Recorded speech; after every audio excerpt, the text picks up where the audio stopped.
ഈ മണത്ത് നോക്കുന്നത് ട്രഫൽസിൻ്റെ സുഗന്ധത്തെയാണ്. ട്രഫൽസ് എന്ന് വെച്ചാൽ ഭക്ഷ്യയോഗ്യമായ ഒരു ഫംഗസാണ്.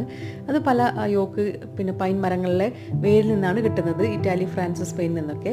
ഇതിൽ രണ്ട് വിധമുണ്ട്. ബ്ലാക്ക് ട്രഫലുണ്ട്, വൈറ്റ് ഉണ്ട്. ബ്ലാക്ക് എന്ന് പറയുന്നത് ഇറ്റാലിയൻ, ഫ്രഞ്ച് ക്യൂസീനിൽ ഉണ്ടാകുന്നതാണ്. വൈറ്റ് എന്ന് പറയുന്നത് കുറച്ച് റെയറായിട്ട് കിട്ടുന്നതാണ്. അതുകൊണ്ട് തന്നെ അത് എക്സ്പെൻസീവും കൂടിയാണ്. സ്ട്രോങ് മണമായിരിക്കും ഇതിന്.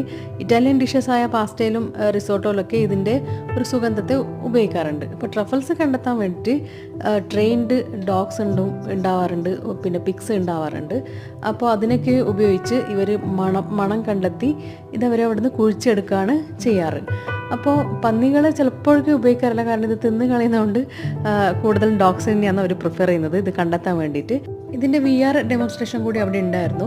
പിന്നെ കണ്ടില്ലേ ഓരോ അരോമ ഓരോ കുപ്പിയിൽ അവരിട്ട് വെച്ചത്, മഷ്റൂമിൻ്റെ, ഗാർലിക്കിൻ്റെ, ക്ലോസിൻ്റെ. അപ്പോൾ അടിപൊളി എക്സ്പീരിയൻസ് ആയിരുന്നു. അപ്പോൾ വീഡിയോ ഇഷ്ടപ്പെട്ടാൽ do like, share, subscribe. Thank you.